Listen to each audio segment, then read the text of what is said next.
Bună, dragii mei, bine ați venit, bine ați revenit! Eu sunt Meme și ca de obicei vă reamintesc cât de minunați sunteți. Să nu uitați, chiar dacă traversați perioade cu provocări, reconectați-vă cu sinele vostru divin și încercați să vedeți și partea plină a paharului, să vă ridicați puțin vibrația. Citirea este una generală colectivă pentru că toți suntem parte din același câmp colectiv, de unde sub o formă sau alta ne transmitem și ne influențăm reciproc trăirile.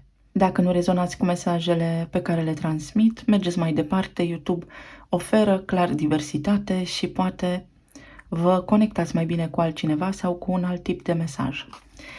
Să vedem despre ce este vorba astăzi. Voi folosi un set de tarot mai dark, să-i spunem, mai întunecat. Este tarotul Edgar Allan Poe, care a avut așa o abordare mai profundă asupra lucrurilor. Să vedem ce ne aduce energia momentului prezent. În fiecare zi, în fiecare minut, energia se schimbă. Nu energia în sine. Energia este aici pentru toți întreagă. Noi ne ridicăm vibrația sau ne coborâm vibrația prin ceea ce trăim, experimentăm noi în fiecare secundă, milisecundă. Prin ceea ce gândim, ne mufăm pe o frecvență sau pe alta. Tocmai de aceea fac citiri zilnice.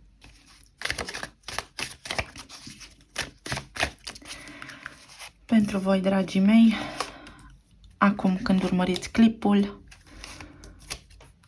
pentru că timpul nu este liniar, energia ne va transmite următoarele mesaje.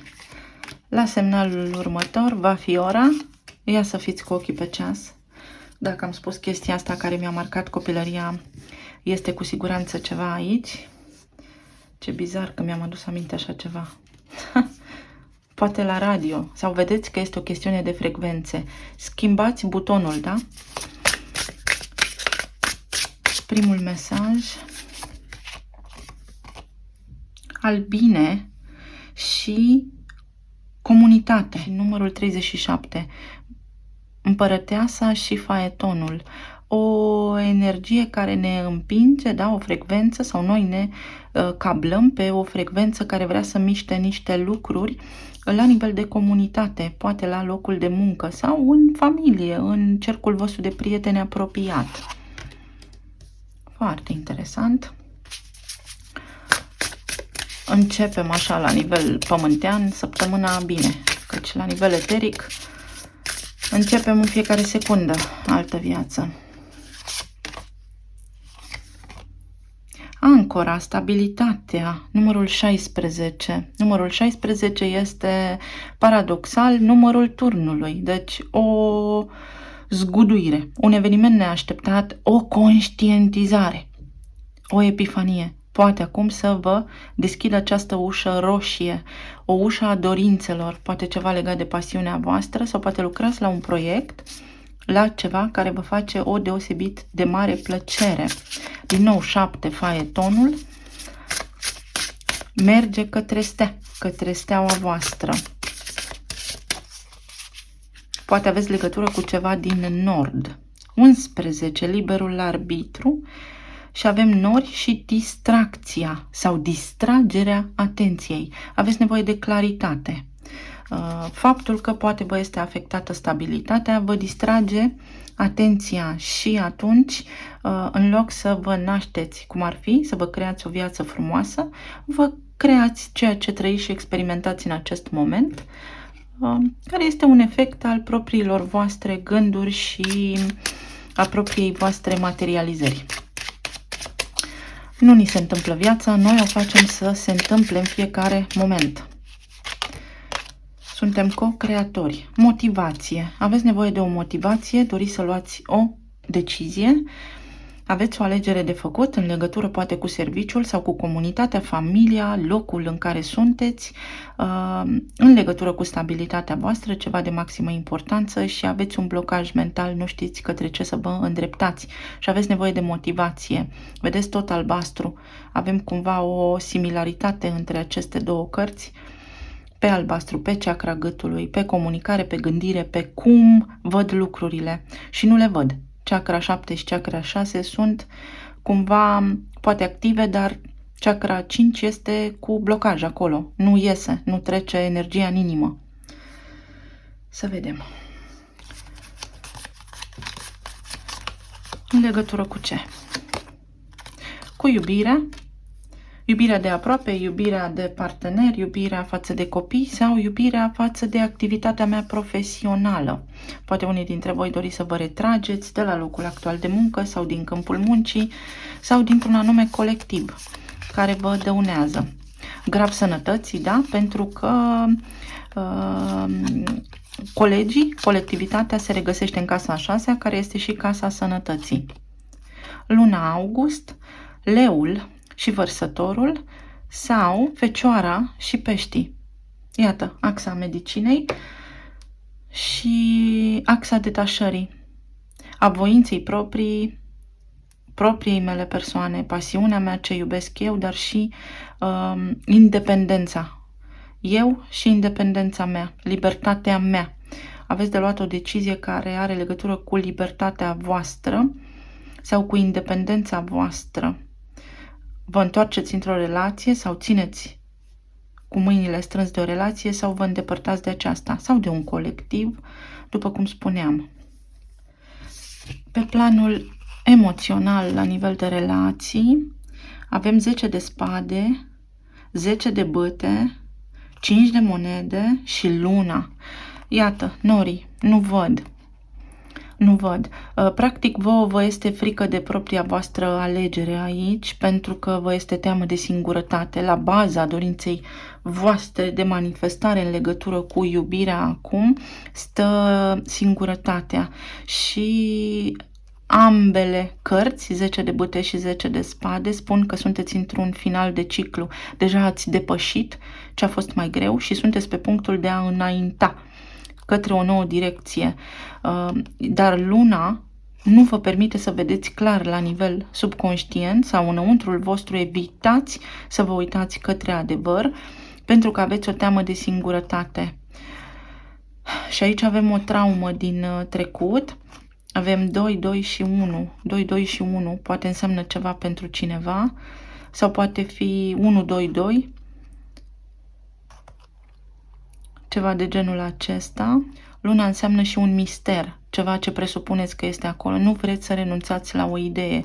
Deși știți că poate nu mai aveți legătură cu ceva anume, în continuare vă faceți părtași la o acțiune care nu vă privește pe unii dintre voi. Dacă sunteți într-o relație de cuplu, aveți aici niște discuții care au legătură cu partea financiară și vreți să încheiați ceva. Sau partenerul vostru are niște provocări la nivel financiar și vreți să încheiați ceva.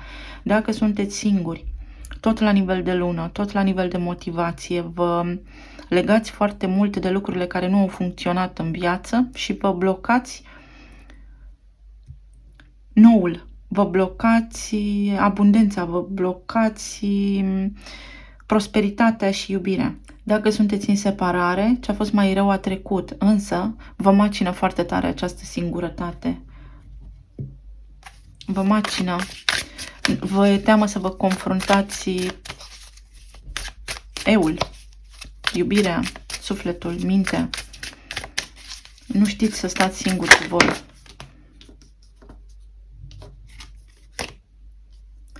Pentru lună avem 10 de spade din nou. Este momentul să acceptați ceva, este momentul să deschideți ochii și să vedeți ceva. Pentru absolut toate cazurile. Vedeți, aici este o furtună. Unii dintre voi trebuie să acceptați ceva ce s-a sfârșit. Ori în vară, ori sunteți leu, vărsător, fecioară, pești. Nu este neapărat. Oriceva ce are legătură cu o anume situație de care țineți acum vă poate afecta la nivel de sănătate. Casa 6 este casa sănătății emoționale, psihice, mentale, spirituale. Deci vă faceți rău dacă nu acceptați o situație acum, indiferent că sunteți separați într-o relație sau singuri. Detașați-vă. Energia zilei spune că este momentul să vă detașați. 4 de spade. Și să priviți obiectiv către lucrurile acestea și să vă relaxați. dați-vă un pic de timp, relaxați-vă un pic în legătură cu gândurile pe care le aveți față de partenerul vostru. Dacă sunteți căsătoriți, este nevoie să cedați un pic, să lăsați un pic omul de lângă voi să se manifeste, să își trăiască prezentul, să se descurce, să se confrunte cu ce are el de confruntat acolo. Dacă sunteți separați, opriți-vă puțin din a ține cu dinții, din a dori să deschideți această ușă închisă. Dacă sunteți singuri, este momentul să vă curățați puțin mintea și convingerile pe care le aveți acolo, pentru că voi singuri vă blocați potențialul de manifestare. După ușă aici pentru voi este cineva stabil, dar nu puteți deschide ușa. Nu aveți motivația să deschideți această ușă. Iar alții dintre voi vă temeți pentru stabilitatea voastră, pentru că aveți așa în minte o idee neclară despre niște lucruri despre care nici nu aveți curaj să vorbiți. Cavalerul de monede. Aici se naște o idee nouă, se arată o cale, se arată o modalitate prin care puteți să depășiți provocările. Persoana la care vă gândiți voi este fie despărțită de voi sau detașată de voi la nivel de relație, pentru că a plecat către un alt drum mai stabil din punctul lor de vedere, au plecat către o nouă iubire, sau persoana aceasta este prinsă într-o responsabilitate care nu are legătură cu voi, are sentimente pentru voi, dar în egală măsură are o responsabilitate față de ceva, față de altcineva. Iar pentru alții dintre voi, dacă sunteți căsătoriți, aici sunt provocări la nivel de finanțe, cumva. Dacă sunteți singuri, poate apărea prin casa 6-a, la nivel de colectiv, de serviciu, cineva care să vă atragă atenția. Da, un rege de cupe, dar care are și o baghetă în mână. Unii dintre voi ați avut de-a face cu cineva foarte instabil emoțional, posibil un rac, care a dat dovadă de lașitate, să știți. Iar alții dintre voi posibil să aveți condiționări la nivel de iubire. Te iubesc și atunci când spun te iubesc, aplic modul meu de a iubi. Dacă faci curățenie în casă, înseamnă că mă iubești, etc.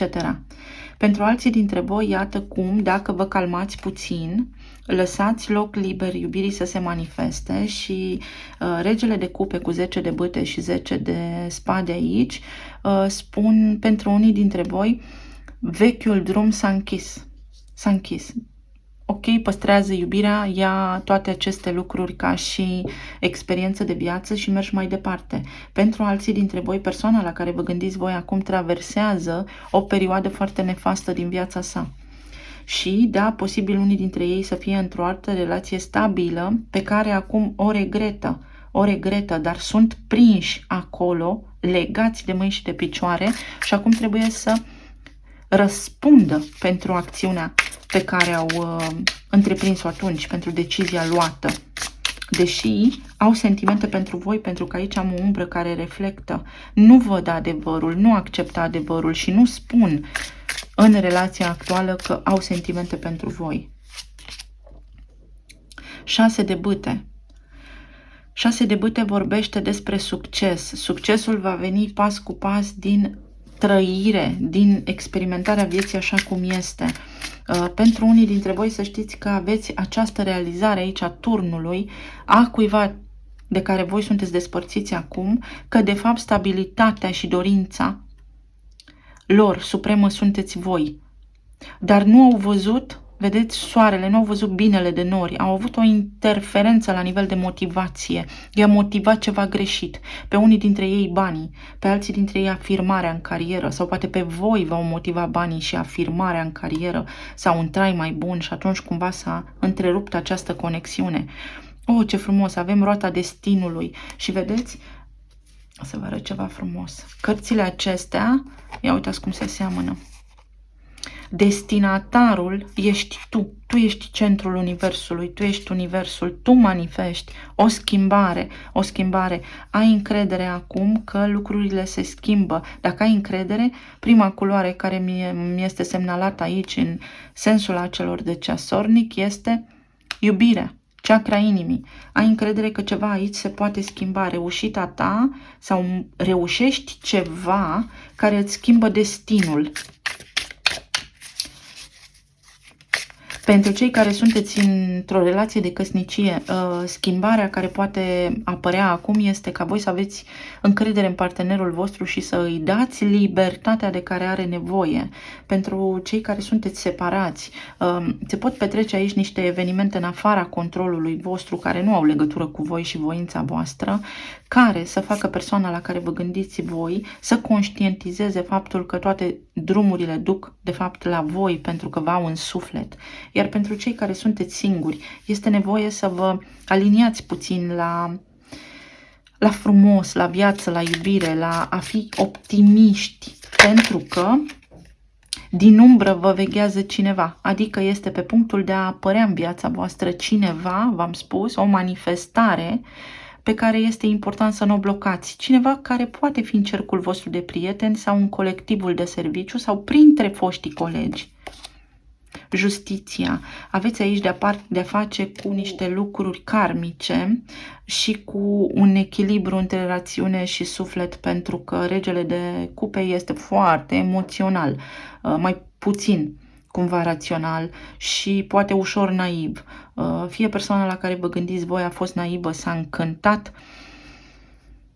într-o privință care acum îi dă bătăi de cap, fie nu a avut o opțiune în momentul în care s-a despărțit de voi și v-a privit de la distanță cum voi aveți succes și au rămas cu gândul la voi, fie acum se echilibrează pur și simplu această energie pentru binele vostru ca să ajungeți la armonie alături de cineva la care vă gândiți voi.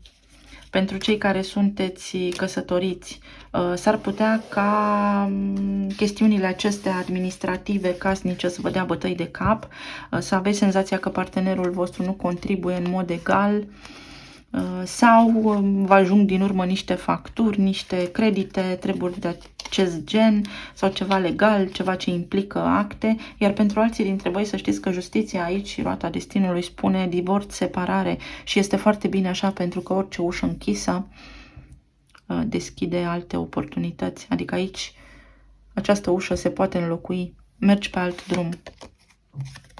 Vulturul, depresie, anxietate, te îngrijorezi că cineva este împotriva ta. Cumva unii dintre voi vedeți această dinamică a relațiilor ca și când cineva vă sabotează, dar întotdeauna noi suntem oglinzi. Dacă cineva vine către noi și ne sabotează, există șansa ca noi să fie atras acea persoană prin faptul că ne-am dus pe frecvența vibrațională a sabotajului, ceea ce înseamnă că ne sabotăm de fapt singuri. Sau puteți descoperi că persoana la care vă gândiți voi a fost cumva atrasă într-o capcană cu luna. Capcană de tip energie direcționată cu un scop și sens anume către persoana la care vă gândiți voi, pentru a-i încețoșa mintea și gândirea. Evantaiul. Celebrezi romanța, iubirea și petreci. Este rost de bucurie aici cu această justiție, de undeva apare justiția divină care intervine pentru voi și vă oferă o bucurie majoră la nivel de inimă, care vă redă libertatea de a fi voi înși-vă sau îi redă acestei persoane libertatea de a fi cu voi. Halb ar putea fi cuvântul. Din nou, celebrăm, ne bucurăm, bucurie, iată două cărți care spun bucurie și petrecere. Poate sunteți invitați la un eveniment unde puteți să cunoașteți pe cineva dacă sunteți singuri sau faceți pace cu persoanele la care vă gândiți voi acolo. Dar pentru a primi pacea la care vă gândiți voi acum, trebuie în primul rând să faceți pace cu voi înșivă. Ia să vedem cu ce are legătură luna. Luna, ce nu știm? Ofițerul, ceva tradițional sau că persoana la care vă gândiți voi este într-o chestiune legală prinsă acum sau are niște responsabilități într-o altă direcție despre care voi nu știți. sau execută niște ordine robotic, adică mintea a fost încețoșată prin energie direcționată, după cum spuneam, și aici sunteți liberi să credeți ce doriți, sau rupe cu justiția aici o relație oficială în care se află pentru a veni către voi, sau că a rulat din subconștient un program acolo mecanic, a făcut ceva din traumă, din frică, din dorința de a aparține. Și preotul, înaltul preot, apare o schimbare, iar dacă vorbim despre persoana voastră de interes care este într-o altă relație cu cineva, iată cum justiția poate spune separare pentru a veni către voi, dar este nevoie de timp și de calm, iar voi trebuie să vă liniștiți. Mai vreau aici o carte, uite asta, ce vă ajută, ce vă ajută? Stima voastră de sine. Nu vă mai subapreciați, nu vă mai simțiți vinovați pentru lucrurile care s-au întâmplat. Și dacă voi ați avea parte din vină, pentru că întotdeauna adevărul este la mijloc, iertați-vă. Și iertați și persoana la care vă gândiți voi, pentru că nimeni în manifestare nu va veni înapoi către voi dacă judecați. Așa funcționează frecvența și vibrația. Dincolo de faptul că suntem într-un matrix și ni se manipulează așa cumva frecvențele și trăirile, divinul din noi nu funcționează așa, nu judecă. Nu puteți să judecați și să... Iubirea nu este tot una cu judecata.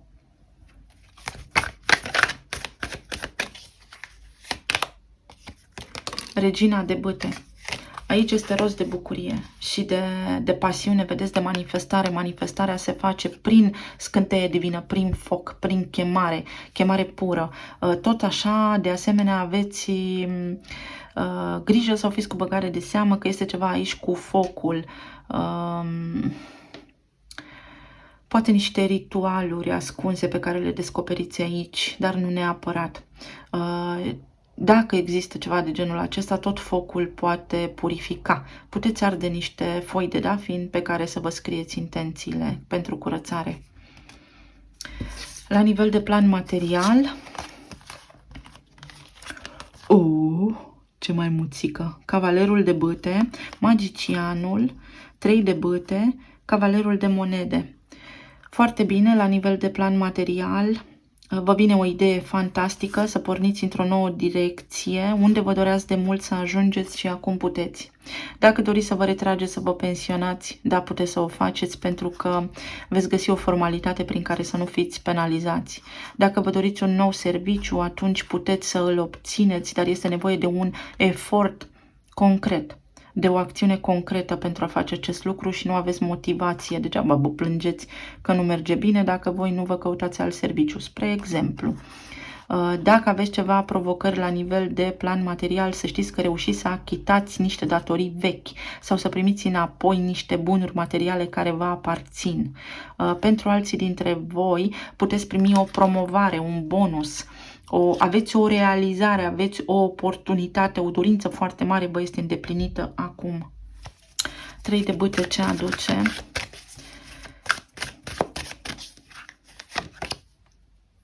Opt de monede, un nou drum, un nou serviciu sau banii de care aveți voi nevoie să ieșiți dintr-un impas. S-ar putea copiii voștri să aibă nevoie de ajutorul vostru sau pur și simplu voi să găsiți acum curaj sau să vă vină o idee realmente genială prin care să prindeți curaj să faceți ceva revoluționar, ceva ce în mod normal voi nu ați fi făcut înainte. 5 de spade, atenție să nu compromiteți ceva pe drum. Și atenție la ce spuneți, pentru că ce spuneți aia se întâmplă. Și regina de monede.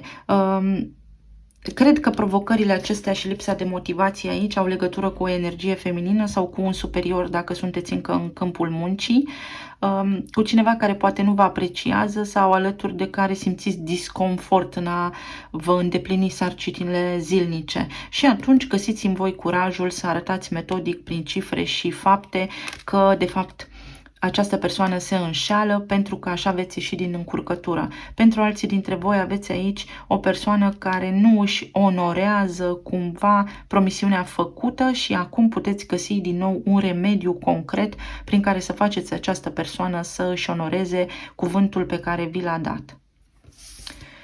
La nivel de plan emoțional, ce e în sufletelul vostru aici? La nivel de plan emoțional aveți nevoie să vă liniștiți, să nu vă mai învinovățiți sau să nu mai învinovățiți persoana aceasta. Din nou ajungem la vină. Pentru că, iată, temperanța vă învață cum este nevoie de armonie între iubire și rațiune. Avem 3 de monede, un parteneriat care poate acum să lucreze, vi se alătură cineva în această cursă de găsirea liniștii și avem nebunul. Un nou început, dar vedeți că aici sunt 2 nebuni. 2 nebuni frumoși, 2 oameni care se hotărăsc acum să lucreze și să depună un efort egal în relație. 2 oameni care se pot vindeca, 2 oameni care pot face pace. Acum un tratat, un armistițiu, diplomație, o discuție foarte calmă care vine cu noi soluții aici, care vă deblochează pe voi. Vă deblochează direcția, vă deblochează acest nou început. Pentru alții dintre voi, să știți că acest lucru această carte are legătură cu ascensiunea spirituală, cu faptul că lucrurile nu mai sunt așa cum le știați înainte. Și iată, mi-e și moartea, o transformare. La nivel emoțional aici se transformă situația, însă nu aveți vizibilitate pe deplin asupra schemei înalte a lucrurilor și atunci este important să trăiți în momentul prezent și să spuneți ce-o fi, oricum sunt bine. Moartea, transformarea, o energie scorpionică aici, traumă, pesimism mai poate însemna. Deci capul sus, mai mult optimism este nevoie. Îndrăgostiți, iată, o transformare la nivel de relație, o transformare la nivel de magician care are puterea să aleagă acum și este nevoie să alegeți și rațiunea și inima. Și dacă inima spune te iubesc, mintea spune dar mai rănit. Deci este nevoie să armonizați pe de-a întregul conflictul, vibrația sufletului vostru. Să vă hotărâți, te iubesc și te accept așa cum ești, cu toate că, da orba. O alegere. O alegere care vă transformă viața aici. Iar aici avem cavalerul de bâte.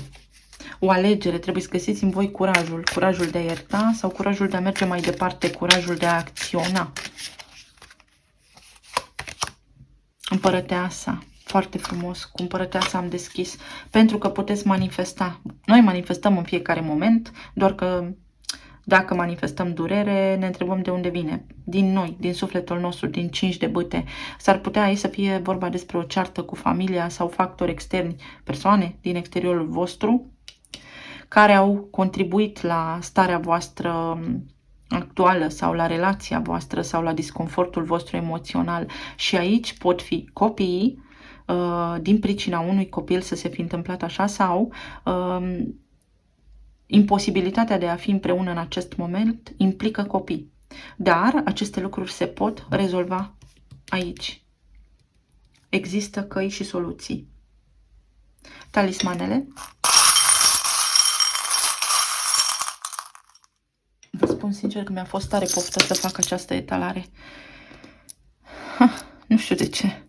Copiii, am spus, este copiii, prințesă, prinț, paj, copiii.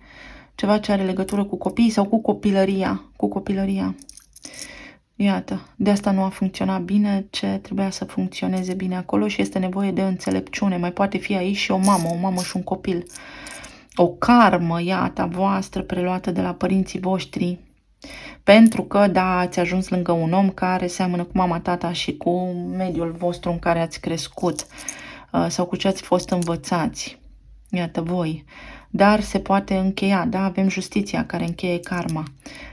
Legată de relații, iată. După cum spuneam, cineva realizează că are sentimente pentru voi, că te iubește, că te-a iubit întotdeauna. Dragă omule, întotdeauna. Leul este aici, voința inimii. Trebuie cumva să las loc liber energiei să se manifeste prin foc se manifestă. Adică poate apărea ceva din senin. Focul acționează, focul arde, mistuie, nu se poate abține, focul nu poate fi oprit decât cu apă, adică foc și emoție, apă și foc, ni și ca, creația divină, comunicarea scrisă, comunicarea verbală, comunicarea online este aici. Dar văd că este o energie masculină care rezistă, deși știe că trebuie să dea un răspuns. Avem steaua, speranța, are o speranță, are o dorință, energia aceasta masculină, care vă privește. Știe că nu v-ați dat bătuți, știe că vă datorează ceva, pentru că au și sentimente față de voi. Pentru unii dintre voi, evident, avem 2 de cupe aici și pasărea Phoenix, avem un rac și un scorpion sau trăirea profundă, intensă și pasărea Phoenix, transformarea la nivel de relație. Veți comunica unii dintre voi foarte profund. Vine vremea. Relaxat, va trebui să comunicați. Apare temperanța, a apărut 4 de spade, relaxat, detașat, fără a aduce reproșuri.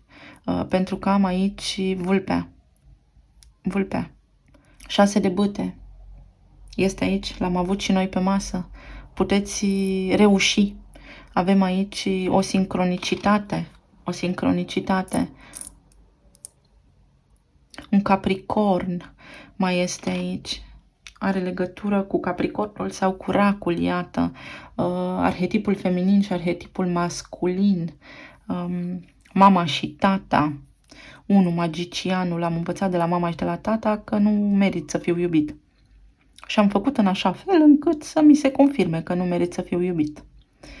Dar iată, pomul cunoașterii, rădăcinile mele nu mă definesc. Da, vă mulțumesc că m-am născut pe linia voastră, că m-ați crescut, că atât ați putut să faceți pentru mine, dar acum eu mă detașez și sunt eul meu autentic. Și avem inițialele I, din nou un plic, din nou o comunicare, se dublează mesajul.